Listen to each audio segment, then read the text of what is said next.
Welcome to Giant Cocktails, a podcast where two lifelong fans talk about the San Francisco Giants while drinking homemade cocktails.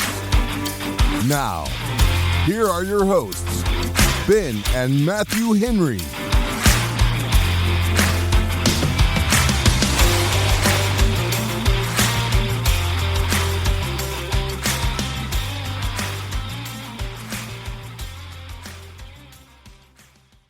Welcome to another episode of Giant Cocktails. I am your host, Ben Henry, alongside my brother, the exculpating Matthew Henry. How you doing, Matthew?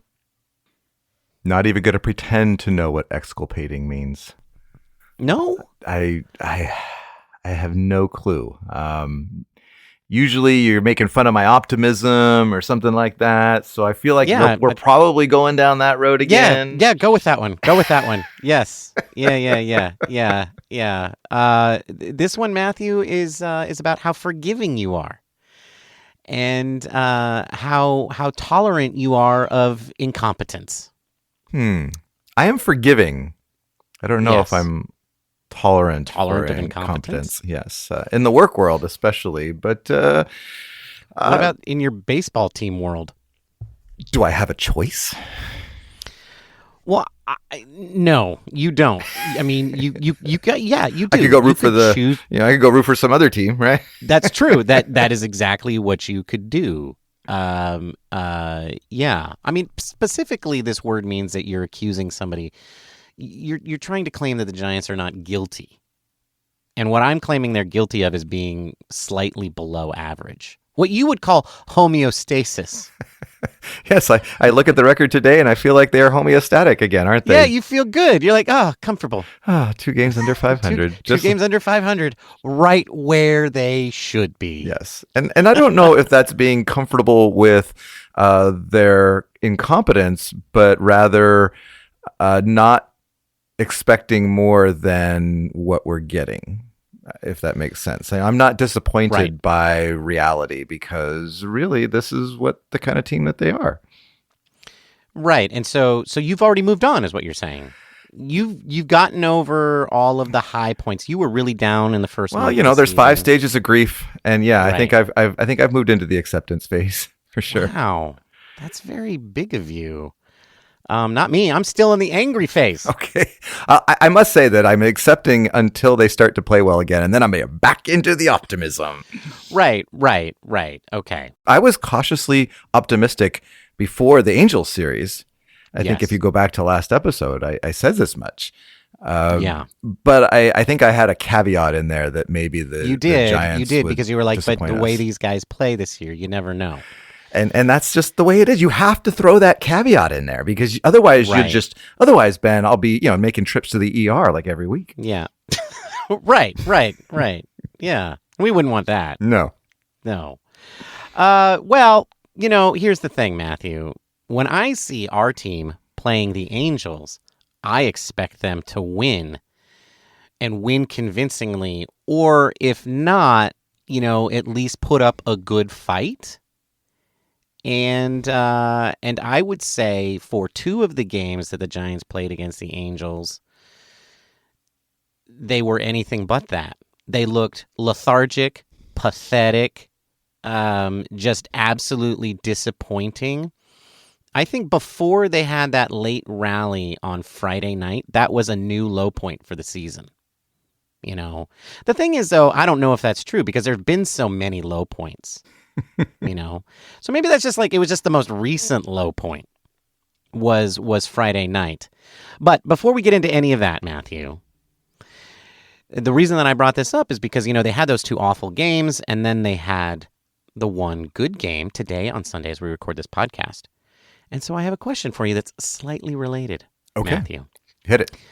I'm going to give you some gifts and I'm going to ask you if the order matters. Okay. Would you rather that I give you 1 cocktail and then a swift knee to the groin? Or a swift knee to the groin and then 2 cocktails?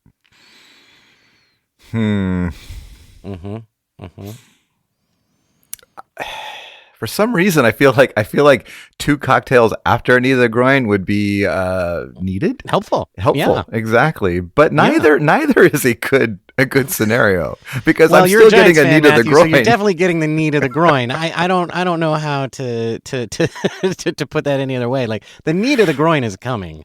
Like the 2024 Giants, they're going to do it to you.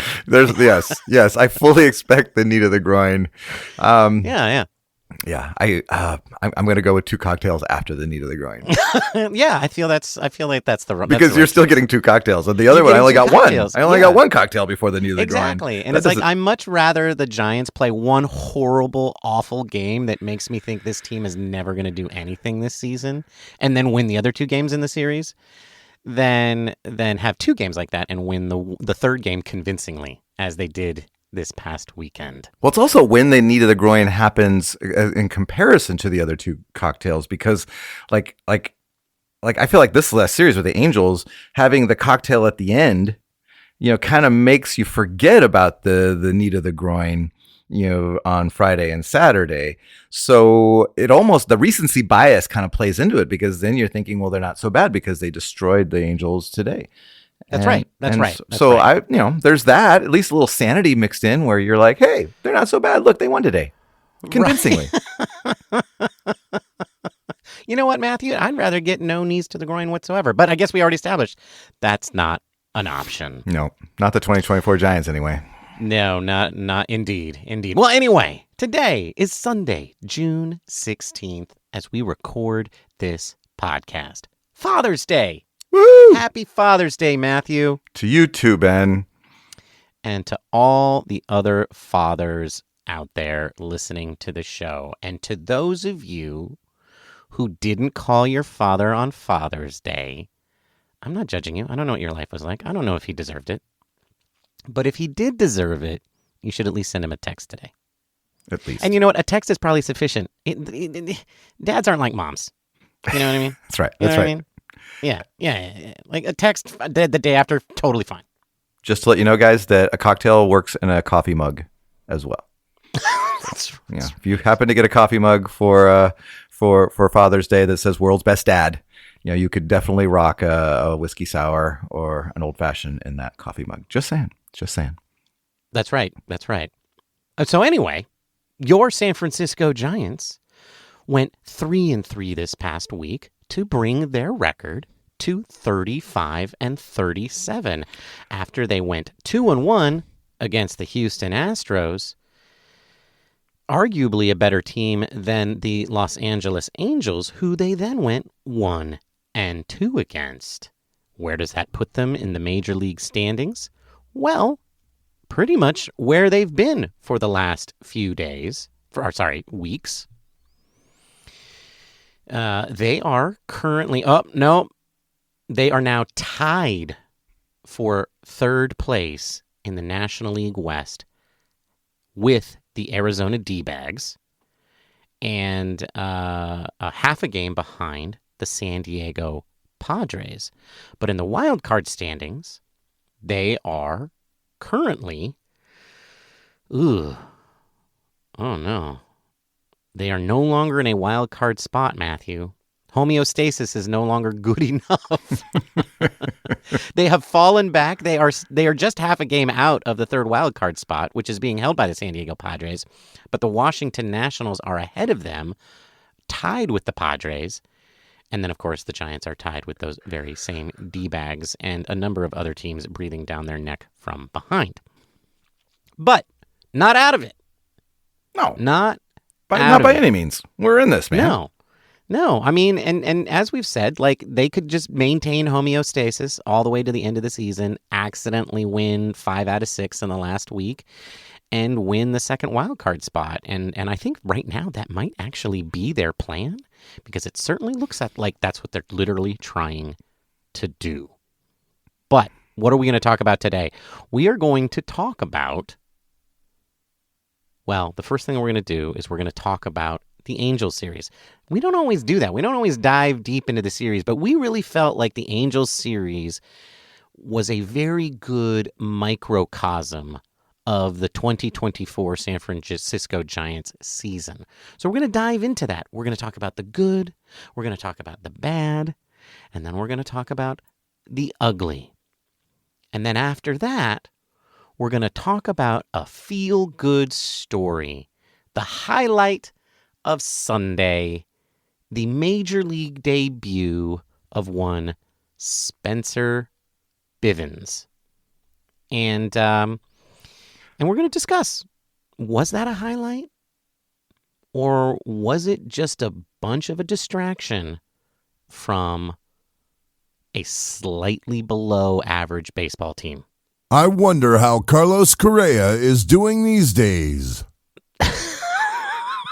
Bob, no. Bob, you got to let that go, man. That's just... Bob, yeah, you got to let it go. I mean... But we should just look. Okay. We're gonna go look. Let me just get to his stats. We're gonna pull it up real quick for you this one time, buddy. We're gonna just let you have this moment. Okay. I got to the Twins. Let's see. Okay. Well, Bob, he's hitting .308 with a .370 on base percentage and a slugging percentage of .507, an OPS of .877. He has 8 home runs, and I hear his ankle is doing just fine. Thank you very much. But, that's the whole season. I'm sure he's probably... cooled off somewhat. He's probably cooling down. Let's see, last 30 days. 349, 379 on-base percentage, 604 slugging percentage. Oh. With 6 home runs. Oh, okay. Last week's got to be. Last 2 weeks. Yeah. 444 average with 467 on base percentage and a 685 slugging percentage for a 1.152 OPS and 4 home runs. Okay, all surely right. The last week's got to be like just last the worst. Week's got to cool down by now. Yeah.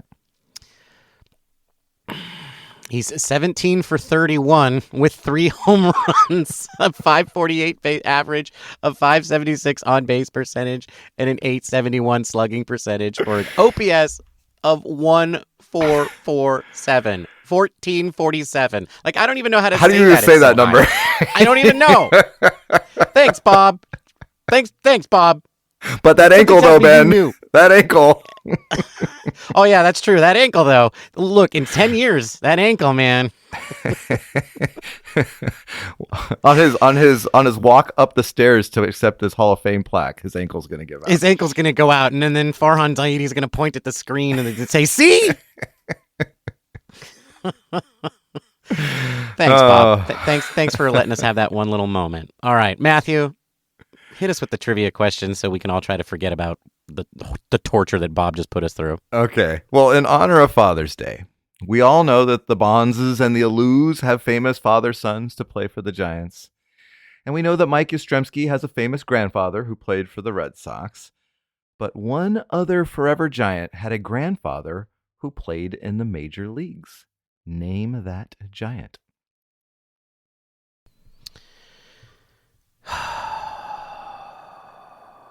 I'm going to go with, little known fact, Matthew. Rickard Fanida and Tsuyoshi Shinjo, second cousins.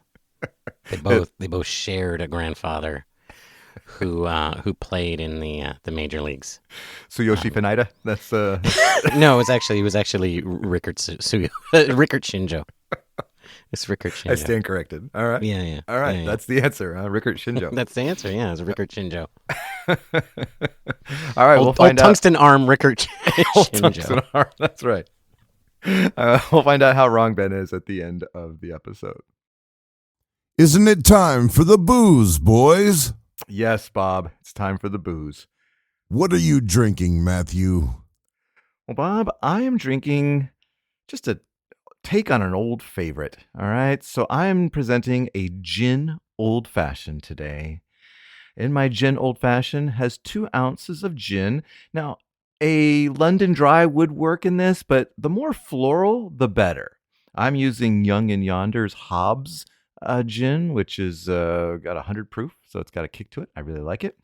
You're going to add to that gin a half ounce of green tea syrup and then 2 dashes of ginger bitters. And you're going to put those in a mixing glass with ice, give it a good spin for 30 seconds, and then drain it into a rocks glass with fresh ice, preferably a large chunk.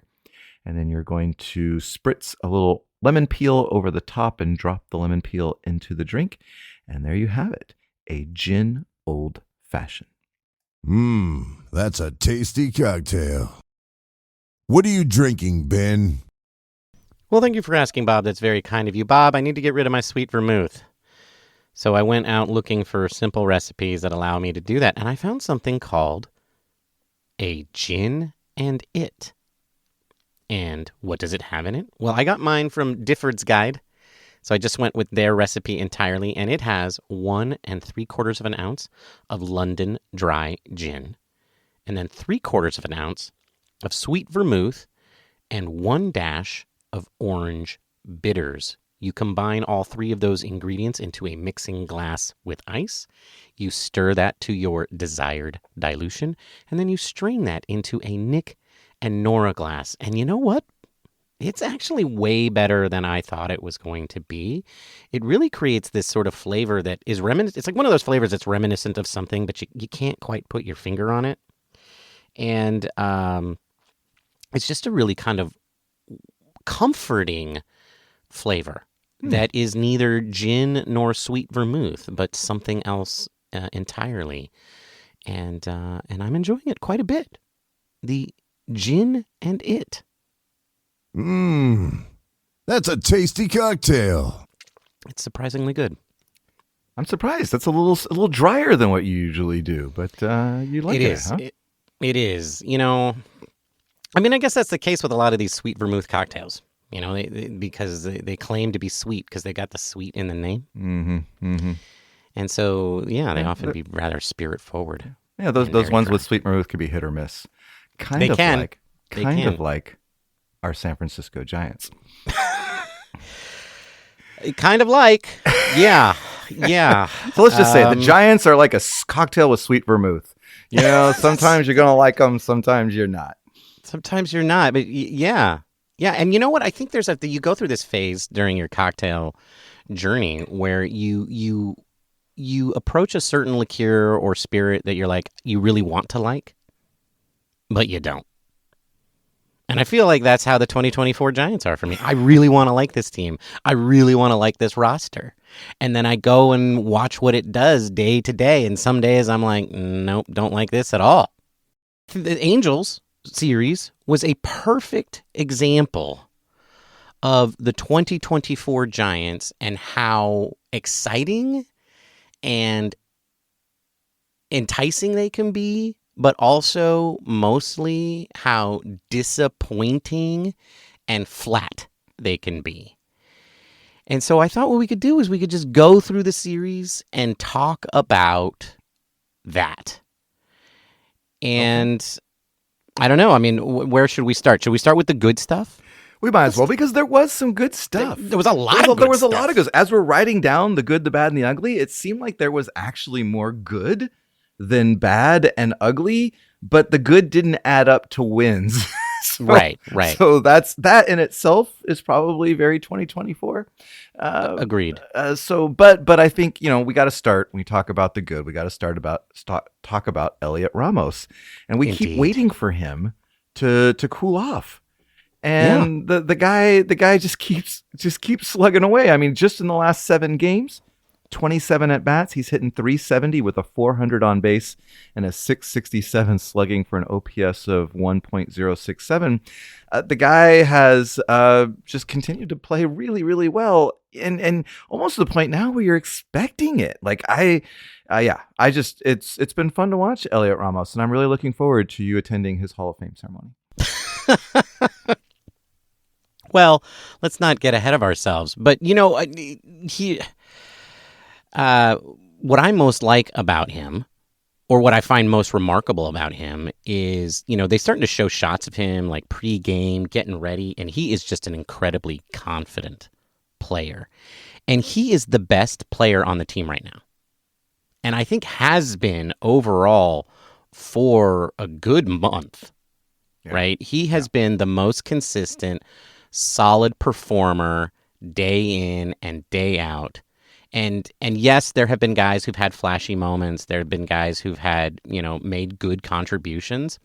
But it's like you said, you keep expecting him to fall off, and he doesn't, right? I mean, today, Sunday, as we record this podcast, 2 for 6, right? His current season batting average is .326. So today he raised his batting average. And that was today. Yesterday, even better. 3 for 5, 3 RBIs. Like, he was like the only guy on the San Francisco Giants doing anything, right? He tried to single-handedly carry the Giants. He was the one who was going to be like, look, Keaton Wentz finally having a good game. We got to win this one. And the rest of the old men were like, I'm tired. I don't want to. If I hit the ball hard, I'm going to have to run. And I mean, and that's just like, he keeps having these moments where you keep waiting for him to cool down. And he has he has a game where he doesn't get a hit, right? Or maybe 2 games where he doesn't get a hit, or he has 1 hit across 2 games. And then boom, he just explodes again. And it's becoming more and more of a consistent thing, to the point where I'm already starting to doubt you, Matthew. You said he wasn't going to make the All-Star game just 1 show ago. And now I'm starting to think you're an idiot. I could be. This is another example of how you're an idiot. Okay. All right. Well, and to your point, over the last 30 games, you said he was the best player on the Giants. You were guessing that. He is. Right. He has played in more games than any Giant over the last 30 games. He's played in 26 games. He has the most at-bats with 100 at-bats. And with 30... this is my time to calculate a batting average right now. 34 hits in 100 at-bats. You can do it. Let me take Carry the 0. Count on the toes. 340 batting average. Hey, you did it. Thank you. 340 batting average with 8 home runs in the last 30 games. So he is the Giants' best player over the last month. 8 home runs. 8 home runs. Like, let's just sit on that for a second. 8 home runs in his last 100 at-bats. No other Giant has more than 3 in the last 30 days. Jorge Soler today hit his 8th home run of the season. Yep. A remarkable home run because it was only Jorge's 2nd home run of the season with runners on base, Matthew. And I know this can't possibly be true, but it really felt true. It felt like it was the first 3-run homer in San Francisco Giants history. It felt like it. Or at the very least, it must be the first 3-run homer that Jorge Soler has ever hit. As a Giant, yes. Yes. As a Giant, it was. It definitely was. I mean, it's like, and it's funny because you hear everybody saying that apparently is all he needs, Matthew. He just needs that 1 home run, and now everything's going to turn itself around because that's how probability works. Yeah. Well, Matt Chapman and Thairo Estrada also have 8 home runs in twice as many at-bats as Elliot Ramos does. Right. So the cynic in me, Matthew, wants to then ask the question, why was our best player spending so much time in AAA? Well, if you recall, we used to have a guy named Jung-Hoo Lee. And then we had a guy, then it was Yastrzemski and Conforto and all of these other guys with long contracts. And so, injuries had to happen for him to get a shot, Ben, but he got it. See, this is exculpating. Exculpating. No, Lizzie, it's reality. It's, you can't just have a crystal ball and know what player is going to do well. Okay, they're paying their veterans to play, and the veterans were supposed to play like the veterans that they are. They didn't. I'm pretty sure 90% of Twitter wanted Ramos on the roster. Yeah, but 90% of Twitter is an idiot. Okay, so Whoa! You're talking about 90% of our listeners. Do you follow political Twitter at all? I mean, come on. I don't follow Twitter at all anymore, Matthew. I don't go there anymore. Because they were idiots, right? I mean, that was it. All right. We're getting off course here. I love all here. of you that interact with us, though. Right. Because you know what? There's been more good things for the San Francisco Giants in the Angels series and for the last month. Oh, yeah. We have a lot of things. We should get to it. Elliot Ramos, one of which is my favorite middle infielder, the man who once hit 2 home runs in February, Brett Wisely. And little did we know that was just a sign of things to come, right? You know what? Like that's what foreshadowing is all about, Matthew. I love these stories, how these young kids, they grab our attention in spring training, and then 2 long years later, they finally become halfway decent. Halfway. Well, you were just singing Elliot Ramos's praises as the guy who is the best Giants player over the last month. Well, you know who the second best Giant has been over the last month? Mr. Brett Wisely, who's batting Rickard Fanida. So, Elliot Ramos batting 340, then Wisely's batting 339 over his last 20 games. And also has a couple home runs during that time and 12 RBI, which is one of the team leaders over that time. Okay. Can I ask you another question then? Follow-up question. Okay. What does it say that our 2 best hitters both started the season in AAA? Come on. Yeah, either ineptitude or bad luck. I don't know. Yeah, or a combination of the both. Okay. Now let's get to a guy that everybody else is the Brett Wisely for the rest of Giants fandom. Yes.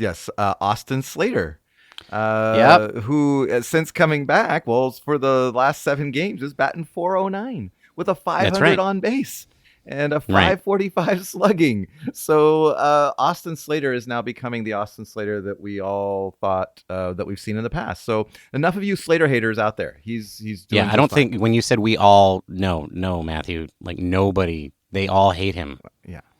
Well, they hate him, but you can't deny that he's been a good player over the last several years. Can I tell you something? Can I tell you something clever that my wife said? Oh yes, I'm always. So what do we call it? What do we call a Slater home run? A Slater tater. A Slater tater. Yeah. That's right. And then you remember when Slater almost hit the grand slam? He hits it high, he hits it deep. It's caught on the warning track. No, off the wall. Oh. That's how Kuiper called. Oh yeah, like 20 seconds later. Yeah, the almost grand slam that Slater hit. I said it was almost a Slater tater, and my wife said it was a Slater tot. I love it. So there you go. It was a Slater tot. See, fans, and that's what you get. If you have more Austin Slater, you get to call them Slater taters and Slater tots every time he does something good. See, it's not all bad. Also, and look. Just as an aside, tater tots are the underappreciated potato in the potato family. Okay. I love me some loaded tots for sure. So good. Okay. Anyway. Sorry. I got distracted by tater tots. We already talked about Jorge. He hit a 3-run homer. I mean, it's way too late. It's not enough. But hey, if that breaks the seal, this is it. Now we're going to see the Jorge Soler that we all thought we were going to see. This is it. Right. But I think more importantly than that, on Saturday, Matthew, something happened that was really, I think, extremely important for the San Francisco Giants. Unfortunately, the offense wasted it all by going like 1 for 13 with runners in scoring position. And that is Keaton Winn had a quality start. Yes. And was easily his best performance in well over a month, in his last 5 starts for sure. And did that by, he had better control, right? He threw a lot more strikes, was striking guys out, not giving up walks, and was a much more competitive pitcher, right?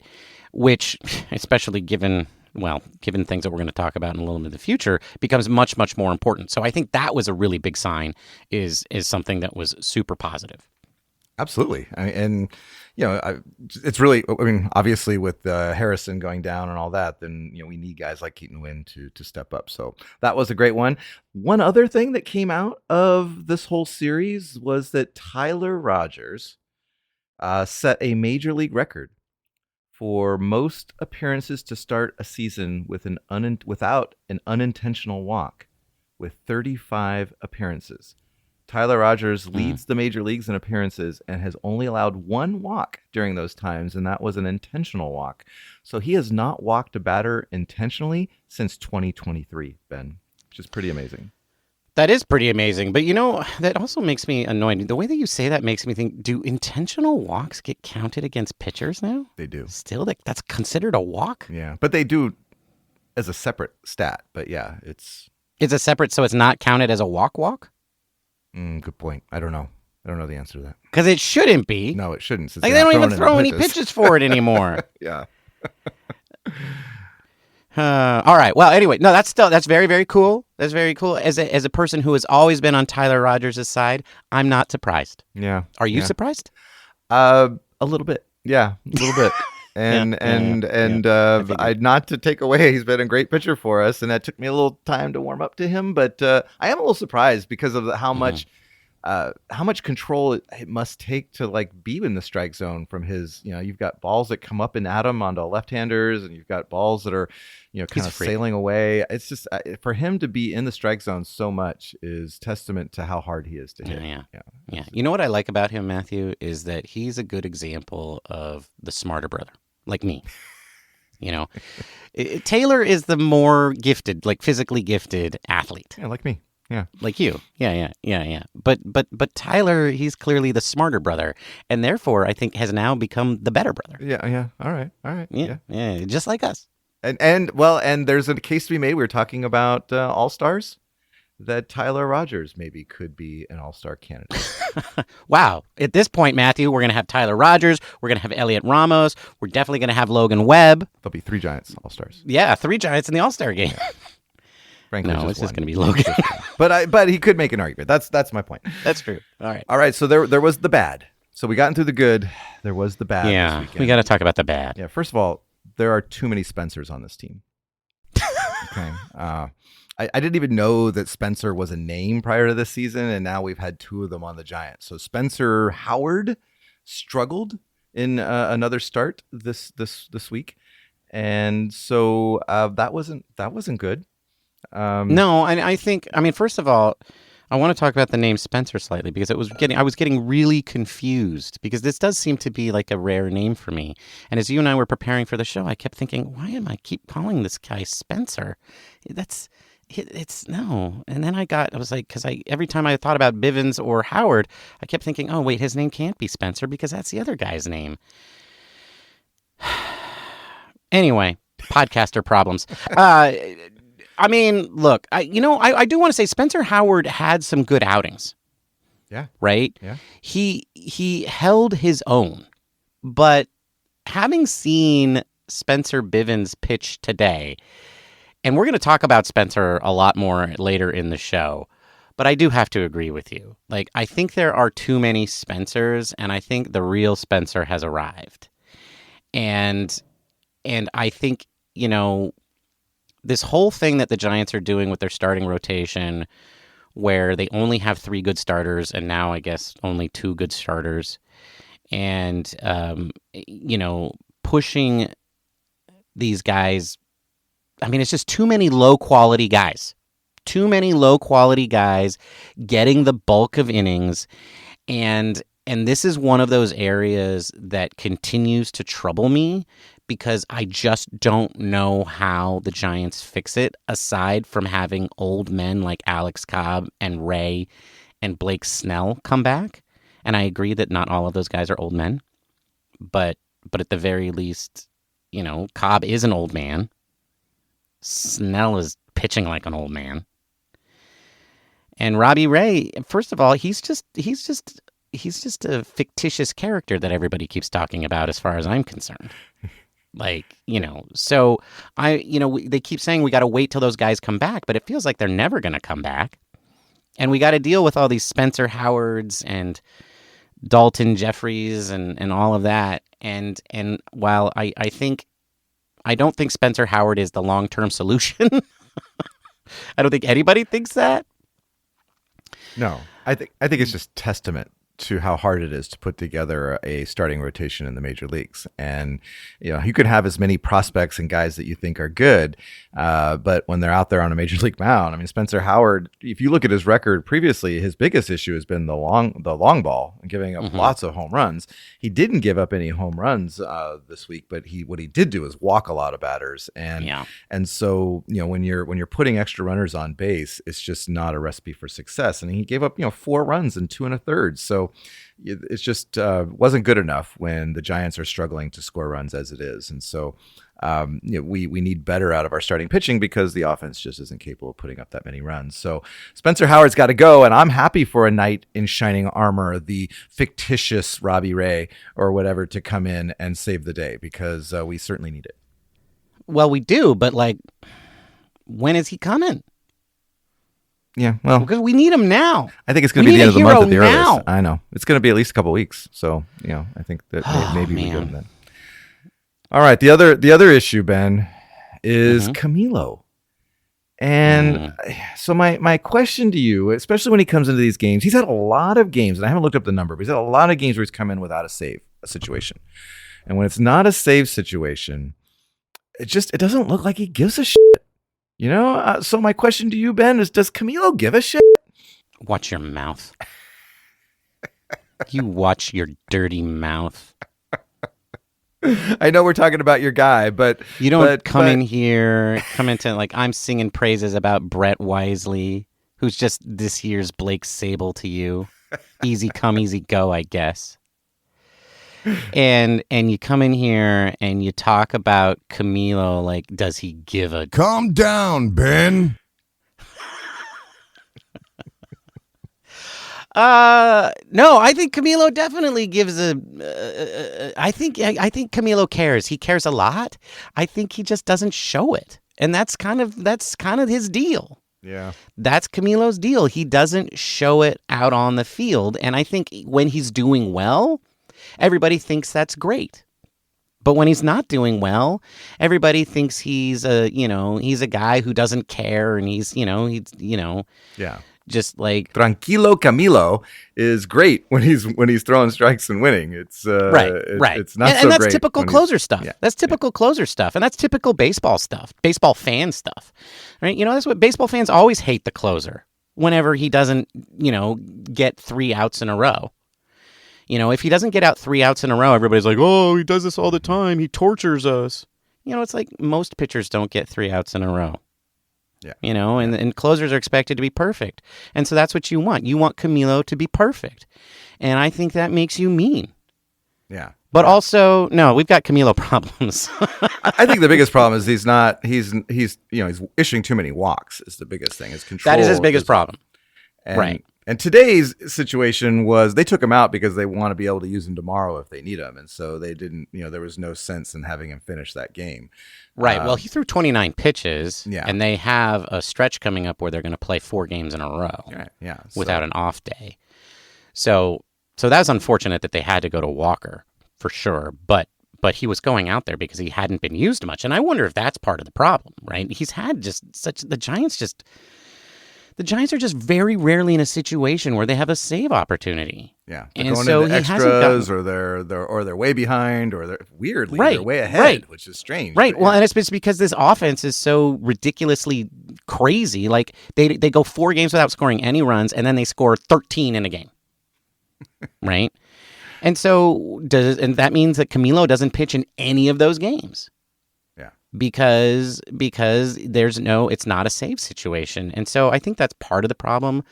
But for sure, like, he has not been as dominating on a per at-bat basis as he has been in years past. And I don't know why that is, but I think it's an issue. I think it's something to keep an eye on. But, do I particularly care how he performs in a 13-6 game? No, not really. Okay. All right. Do you care that the offense was pretty much missing for Friday and Saturday, save for 1 inning where they put up 5 runs? I mean, is that just like, do we just need to accept that that's it? This is the Giants. Well, I think that's what we're talking about here, Matthew. That's why the Angels series was a microcosm of the Giants season. This offense is capable of scoring a lot of runs, but most of the time it doesn't. Right. And that's just because of the kind of guys that they are, right? And I think the one thing that I will say that really upset me about the Giants was their approach on Friday night against Tyler Anderson, who watching the game, I think, especially on the Giants broadcasters, there was this sense of like, the Giants were just letting Anderson get away with things. He was not a very good pitcher. Anderson's had a decent season. Yeah. He hasn't been great, but he hasn't been awful. He's got a 2.5 ADRA. Right. So not bad. But his game is not, don't throw strikes. And the Giants just right now seem to be the kind of lineup that really falls prey to that. They are not very selective. They don't look like they go up there and have great at-bats. It seems like they allow themselves to get distracted. You know, maybe they all should get tested for ADHD. Maybe they just all need a little Adderall. Maybe. To stay focused in the moment. Work the count. Don't get frustrated and swing at balls that are not strikes. Because they were they looked like they were hacking on Friday night. Yeah. And it was not good. Then on Saturday was like tons and tons of opportunities, right? They set a lot of things up. But then just couldn't seal the deal. And this is the part that always confounds me, because I know theoretically that doesn't matter. But then why do the Giants do it so much? How come they can get all these guys on base, but they can't score them? How come Jorge Soler can hit 8 home runs, but only one of them with runners on base? It's a conundrum. All right. Well, and then on Friday, they put up 6 runs, and I think that's only the second time all year where they've scored 6 and lost. So I think we get on the offense for that, but they put up enough runs. All of it, 5 of them were in one inning, but that doesn't really matter, right? I mean, that's right. That's right. If Spencer number 1 had done a little bit of a better job, it wouldn't have mattered. Or even Randy Rodriguez in his outing too. So that's true. But I think Randy also, he pitched 2 2/3. Yeah, they needed him to go a little bit longer, and that's not what Randy should be doing. But Randy has to do that because Spencer can't go long because. Well, I mean, that's not Spencer's fault either, right? Because, that's just what he has been trained. That's what he is capable of doing based on the workload that he has been getting elsewhere in the organization. So, Anyway. All right, the ugly. The last thing, the ugly. And this has been the ugly of 2024. Yeah, injuries. Now, Kyle Harrison injured his ankle while weightlifting. Now, I run a gym. Mm-hmm. I have old people in my gym all day long. Nobody's injuring ankles. Okay, nobody. I occasionally we have a heart attack, but we're not getting injured ankles. Like, how do you injure your ankle weightlifting, Kyle Harrison? That is just so 2024 Giants. Well, this is why I don't lift weights. First of all, okay, so yes, exactly. Too many chances to get hurt. That's right. This seems like the obvious answer here. I mean, first of all, this is just huge heartache. It was really funny too, because I saw some Giants fans out on social media. There was somebody who was really mad. He was like, of course, the Giants announcing a starting pitcher injured and calling up some other scrub that we've never heard of. And he was like, what a joke. And I was like, I don't think you can. How is that? I mean, I get it that you're not happy with the way things are going and you're not on their side, but the guy was literally mad that they put Kyle Harrison on the IL. And I was like, you're not mad at the injury, but you're mad that they announced it? I don't know. I thought I was an unreasonable fan. This is the part I think that is the most frustrating about the 2024 Giants, without a doubt. And, I would never wish an injury on anybody, Matthew, but you and I earlier today were texting back and forth, and you mentioned to me that Yamamoto for the Dodgers was going on the IL with an injury. And I tweeted back to you, I said, it's remarkable how healthy their lineup has been. And not just the good guys, not just their good top 5 guys, but mostly their bottom guys too. And because they have been remarkably healthy. Yeah, their position players never get hurt. That's right. And I'm not going to take credit for it or say it was my fault. But then we learned today, Mookie Betts took a pitch off the hand, broke his hand, and is going to be out for a considerable amount of time. And again, like I'm especially a player like that sucks. Like you don't want to see a player like Mookie Betts go down, but at the same time, it's like when it's happening to your team a lot and it feels like it's not happening to anybody else, and it's like would this be spread around a little bit? Well, it is happening to other teams, and but boy, it feels like it's happening to our team way too much. Way too much. So I think no more weight rooms. No more weight room. No more lifting weights. Like wrap everybody bubble wrap, unwrap them for the game, and that's it. All right. Okay, I think it's time to talk about the story of the year. The story of the year. Spencer Bivens making his major league debut today. If you are not aware of the journey that Spencer Bivens has given, first of all, out of high school, his whole dream was to play for Penn State. Unfortunately, in high school, he was a bit of a stoner. All right. So he gets to college and they make him take a drug test and he fails the drug test. And so he loses his scholarship at Penn State. Then he tries to come back. He's got injuries and all that. He ends up transferring to some like Division II school, is kind of mediocre at best there, but really wants to continue pitching. Sees a teammate playing in France. And then who knew that the French play baseball? And so he goes to France and plays baseball. Then he's going to like play for like in Bulgaria of all places. And then COVID hit. So he comes back to the States and he bounces around to become independent leagues.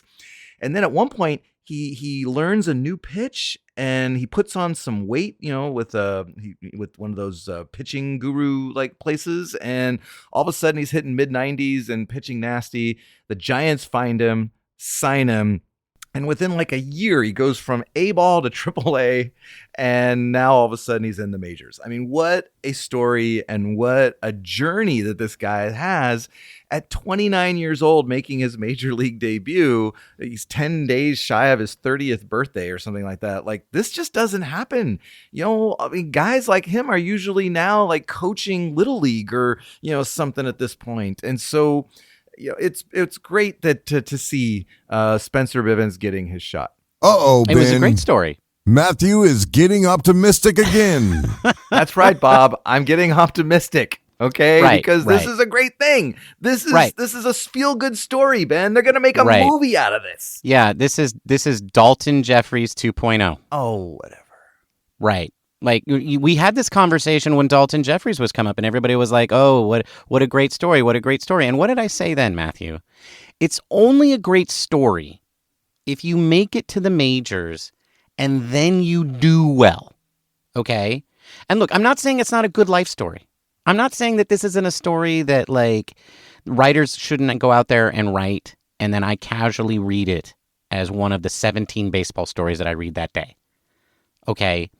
But what really makes this a breakthrough story is if he does well. And so, he's going to record the final out of the 2024 World Series, man. Well, so here's the thing. What I didn't like about it was, like, when I found out about this, I found out that Kyle Harrison was going on the IL.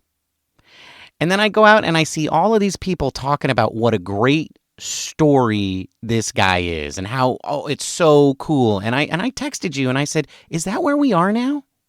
That's the highlight? The highlight is that a 29-year-old journeyman is making his major league debut, and that's the thing that San Francisco Giants have to get excited about? Is that where we are now? And then I reminded you, no, that's where we were on day 4 of the season when they called up Dalton Jeffries. So, I agree with you that it's a great story. But here's the thing. In the words of one of our listeners and followers on Twitter, Scout, a.k.a. Septa Lamore, I don't care about another pitcher who's a tremendous story being called up. I just want to win baseball games, LMAO. And I'm not so old, Matthew, to not know that means laughing my ass off. Okay, like so Spencer. You and Septa just wanna win That's right. games. That's right. Like, I don't care. Like, I don't care. I don't care. I don't care how you got here, Spencer. Get outs. Keep getting outs. I will tell you this, though, Matthew. They did DFA Nick Avila. Which we saw that. He was the low man on the totem pole. Yeah, sure. and honestly, when I saw that it was Nick getting DFA'd to make room on the 40-man for Spencer Bivens, I was like, I don't even know anything about Spencer, and I know that this is an improvement. Yes. And for those of you who are Nick Avila fans, all two of you, his mom, he's going to be a giant in 7 days. I don't think you have to worry about that. Nick's going to be a giant in 7 days. So I guess the question is like, I'm with Scout here. Like, I don't care about these feel good stories when all I want is my team to win. I want it all, Matthew. I want them to win and have good feel good stories. All right. So you don't want the feel good stories to be the number one storyline. You want the Giants to be winning baseball games to be the number one storyline. And I get that. That's important, obviously. Yeah. But why can't we have both? Why can't we celebrate the great story who's going to help push the Giants? You know what, though? Here's the thing. He got the win today, Ben. He won the game. He won today, and he pitched very, very well. Absolutely. Yeah, he was really good, and that's what I'm saying. You got to do both, and that's how you become the great story. But I also just want to remind everybody, like, what is the major league minimum? Like $750,000? If he pitches for the Giants for 1 week, he makes $126 of that. And he's 29 years old. Like, it's not like he made it to the majors and now he's won $1 million, right? Yeah. He made it to the majors and he won, like, I don't know. I don't want to do the math, but it's 126 of 750,000, and all of that. And I hope for him it was all about the journey, and not the destination. And I'm sure it was. Yeah, he did say that in his post game interviews. He said this can never be taken away from him. It doesn't matter anything else from here on out, that he made it. Good, great, yeah. And I'm glad, and I'm glad that he got to experience that. But here's the thing: the other thing is that the reason why a guy like him is called up is because he's expendable. They're just gonna get rid of him later. That's why they put him on the 40-man roster, so they could get rid of him. Okay, let's go over that just a second, because I don't think he's the low man on the totem pole, especially after how he's been pitching last month. He was the PCL Player of the Month in May, so he's had a really good AAA season in a hitters league, by the way, and obviously has gotten off to a good start here with the Giants. I would argue that Kaiwei Tang and our good old pal Spencer Howard are below him on the totem pole before Spencer Bivens. Okay, fair enough. I think you're totally wrong about Kaiwei Tang. But I think you're totally wrong about Kaiwei Tang. You think I'm wrong about Kaiwei Tang? Yes, I think Kaiwei Tang has more plot armor than Spencer Bivens. And sorry, I'm mixing my metaphors term, here. Right? That's a no, plot armor is like a storytelling. It means like the character who doesn't die because he's too important to the story. Kaiwei Tang is important to the story? Kaiwei Tang is more important to the story than Spencer Bivens. Spencer Bivens he's the guest star on one episode, Matthew. Kaiwei Tang has had like a 4-week audition with the Giants. Kaiwei Tang is a recurring character. Kaiwei Tang is a recurring character. Spencer Bivens is a guest star on one episode. Kaiwei Tang is a recurring character who's going to get too expensive and they're going to kill him off. What? Maybe. And you know what sometimes happens on these shows is a character comes on and everybody loves him and they're like, oh man, our ratings went up. We got to keep him. That's right. So maybe that's what happens to Spencer. But I think in terms of like, I don't think that the decision is between Kaiwei Tang and Spencer Bivens, because I do think you're right. Number one, he earned his spot. And this is not a guy, he's not a flash in the pan. He's not a guy that the Giants just signed this year. They signed him multiple years ago. And he has worked his way through every level with the San Francisco Giants, right? Kind of on the fast track because of his age. Yeah.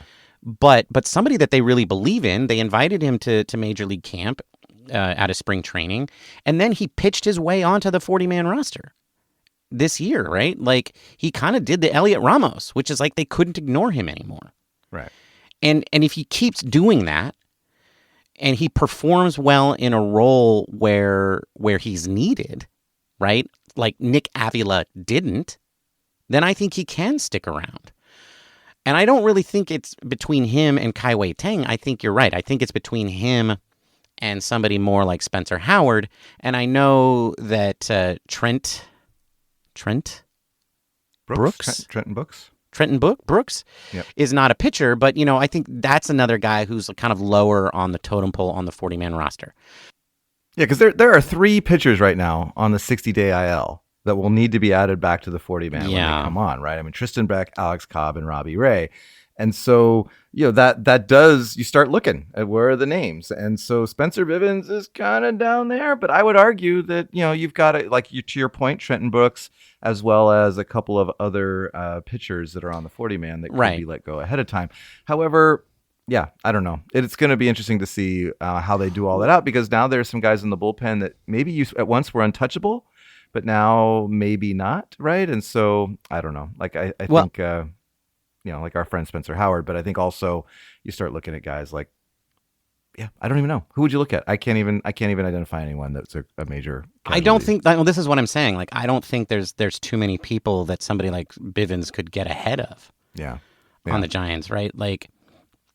And I think certainly not going to be on the 26th the whole rest of the season, right? No, and I think the bigger question is, does he survive on the 40-man roster? And I think it's probably he doesn't, because you're looking at guys like Landon Roop, and then I guess Rodriguez, and then Kai Wei Teng and Spencer Howard. I think Spencer Howard is probably at the bottom of the list, but as you said, there's 3 spots that need to open up before the end of the season.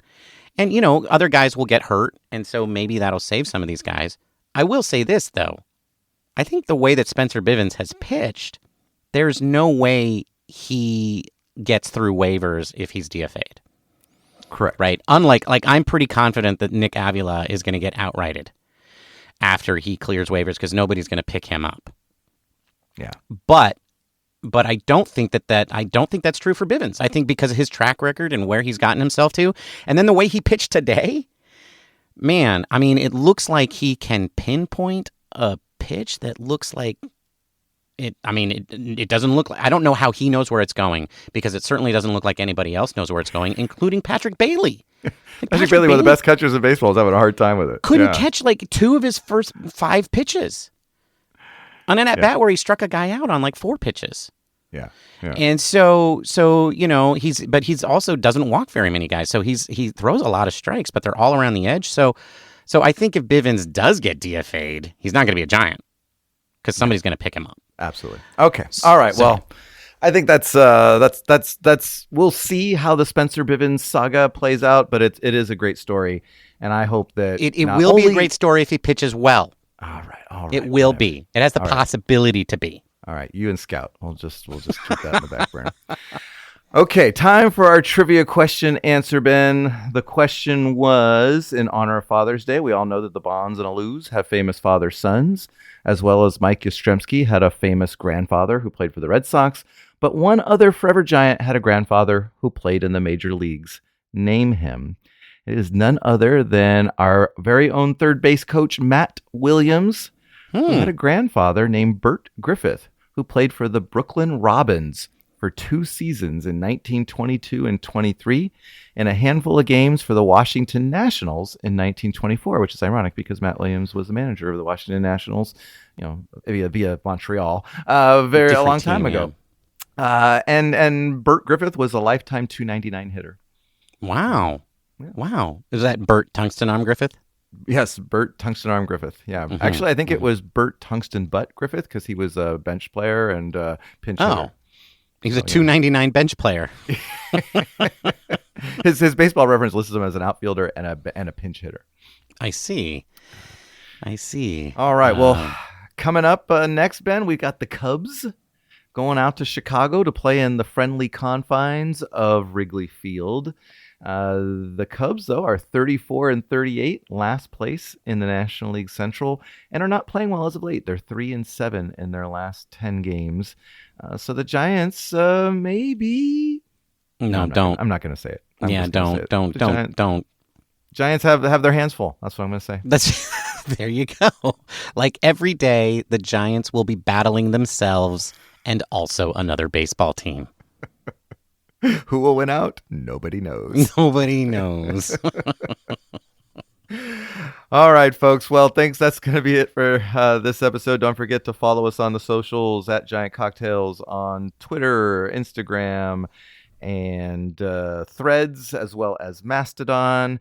And don't forget to rate and review us on the podcast listener of your choice. That would be really great if you gave us a 5-star review. And don't forget to subscribe if you haven't done so already. Ben, it's been great talking with you. We will talk to you next time. Cheers, my friend. Cheers, Matthew. Bye, everybody. Goodbye.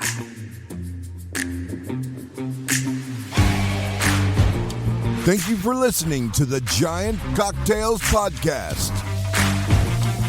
Until next time, bottoms up.